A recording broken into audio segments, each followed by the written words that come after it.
Selamat pagi. Perkenalkan, nama lengkap saya Leonardus Tundung dengan NPM 20201060 dari kelas keperawatan 2020D. Pada video kali ini, saya akan mempresentasikan tentang konsep dasar ekologi dan lingkungan, populasi dan komunitas pada mata kuliah Ekologi dan Epidemiologi. Konsep dasar ekologi dan lingkungan, populasi dan komunitas. Yang pertama, konsep ekologi. Cabang ilmu biologi yang mempelajari interaksi antara makhluk hidup dengan makhluk hidup lain dan juga dengan lingkungan sekitarnya. Ekologi tersusun atas komponen-komponen yang saling berinteraksi satu dengan yang lain, di mana dalam ilmu ekologi, semua makhluk hidup dengan lingkungan saling berinteraksi satu sama lain dan saling memenuhi antara semua aktivitas satu sama lain antara makhluk hidup. Adapun pengertian ekologi menurut para ahli. Yang pertama, pengertian ekologi menurut Ernst Haeckel pada tahun 1866. Haeckel mendefinisikan bahwa ekologi adalah ilmu pengetahuan komprehensif tentang hubungan organisme terhadap lingkungan hidupnya. Yang kedua, menurut C.J. Krebs pada tahun 1972. Krebs mendefinisikan bahwa ekologi adalah cabang ilmu pengetahuan yang mempelajari tentang interaksi yang menentukan distribusi dan kelimpahan organisme. Adapun ruang lingkup ekologi. Ruang lingkup ekologi merupakan kumpulan populasi dari berbagai jenis organisme yang berkumpul di suatu daerah tertentu, di mana dalam ruang lingkup ekologi ini, semua makhluk hidup dan sebuah organisme yang hidup berada dalam satu daerah dan kawasan atau wilayah tertentu. Ruang lingkup ekologi mencakup yang pertama, ada makromolekul, yang kedua protoplasma, yang ketiga sel, keempat jaringan, kemudian ada organ tubuh, organisme, populasi, komunitas, ekosistem, dan biosfer. Aspek dan prinsip ekologi. Yang pertama, aspek utama ekologi. Aspek utama ekologi merupakan studi mengenai hubungan antara organisme atau kelompok organisme dengan lingkungannya. Dalam studi aspek ekologi, di mana antara makhluk hidup dengan lingkungan saling memiliki hubungan timbal balik, di mana antara organisme saling memenuhi kebutuhannya dengan menjadikan organisme lain sebagai mangsa atau makanan. Yang kedua, studi mengenai struktur dan fungsi alam. Prinsip utama ekologi. Dalam ilmu ekologi ada beberapa prinsip utama.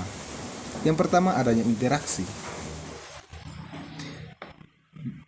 Interaksi dalam prinsip ekologi di mana semua makhluk yang berada dalam lingkup ekologi semuanya saling berinteraksi satu sama lain.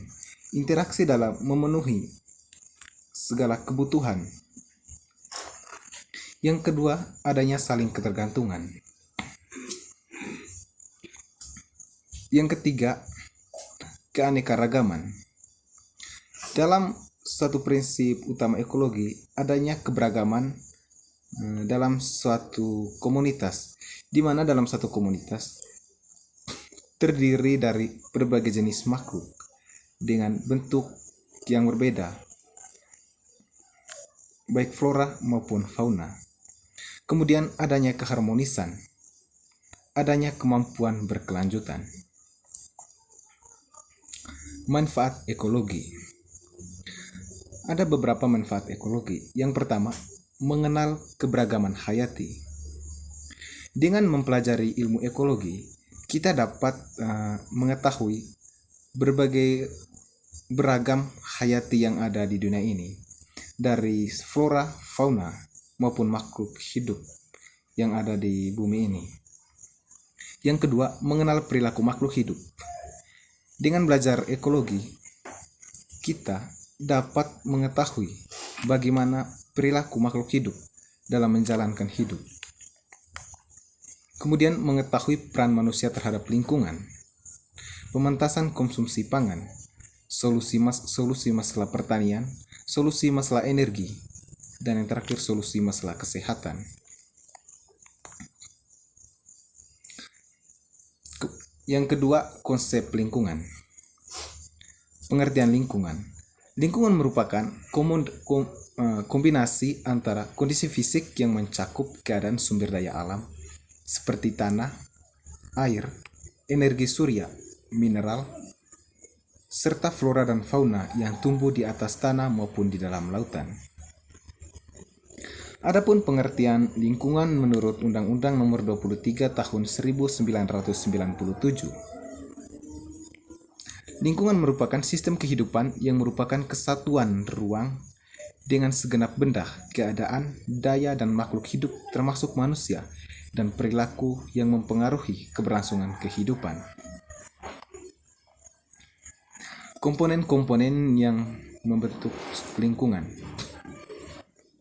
Lingkungan memiliki komponen. Yang pertama, komponen abiotik. Komponen abiotik merupakan komponen penyusun ekologi yang terdiri dari benda-benda tidak hidup. Seperti yang pertama, tanah. Tanah adalah tempat hidup untuk berbagai organisme, terutama tumbuhan. Keadaan suatu ekosistem sangat dipengaruhi oleh kondisi tanah, di mana bila kondisi tanahnya baik, maka ekosistem di situ akan membaik. Kemudian yang kedua, air. Komponen yang sangat vital untuk kehidupan. Air adalah salah satu komponen abiotik yang paling banyak dibutuhkan oleh makhluk hidup. Kemudian udara. Udara sangat penting untuk kehidupan di bumi ini, karena oksigen dan karbon dioksida yang dihirup oleh manusia, hewan, dan tumbuhan semuanya berasal dari udara. Kemudian iklim. Iklim sangat berpengaruh terhadap lingkungan. Kemudian cahaya.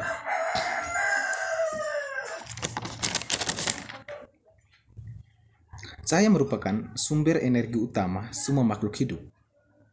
Karena dengan cahaya, tumbuhan bisa melakukan proses fotosintesis. Dan dengan ini, maka manusia mendapatkan suplai oksigen dari proses fotosintesis dari tumbuhan. Kemudian kelembapan dan bunyi.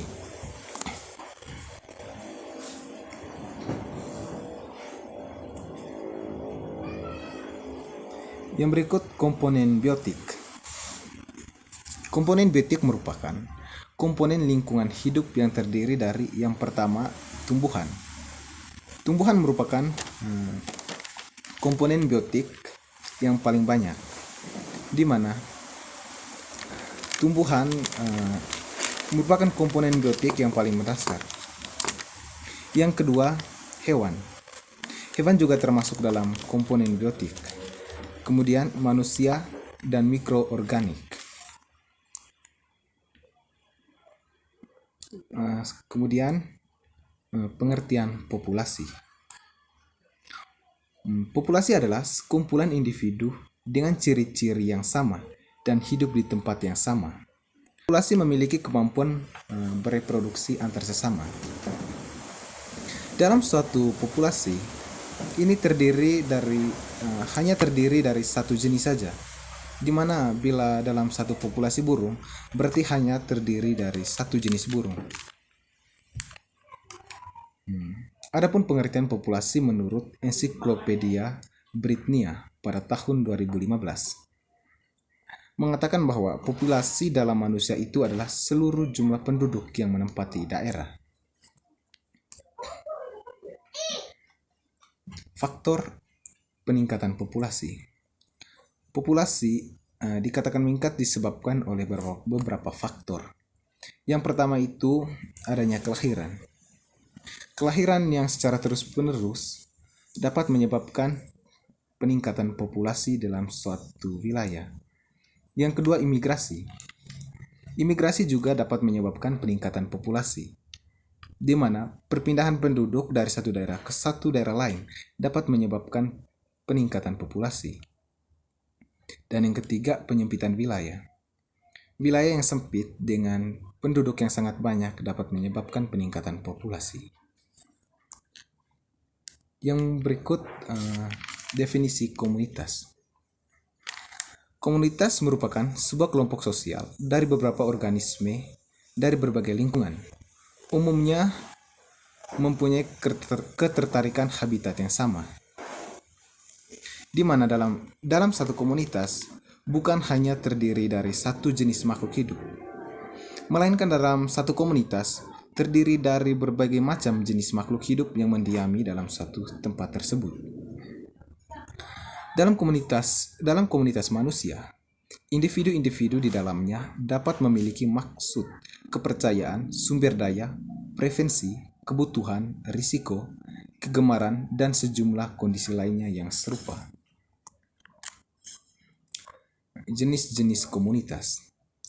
Adapun beberapa jenis komunitas. Yang pertama, komunitas sosial, komunitas maya, komunitas ekosistem, komunitas hewan, komunitas di sekolah, dan komunitas religius.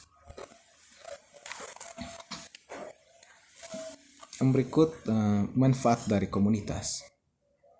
Manfaat dari komunitas yang pertama, sebagai sarana informasi mengenai kegemaran tertentu, yang mana penyebaran informasi tersebut dapat dilakukan lebih cepat dan akurat melalui suatu komunitas. Yang kedua, sebagai sarana untuk menjalin hubungan, yaitu melalui komunitas, maka hubungan atau ikatan agar antar sesama anggota bisa lebih kuat dan berkualitas.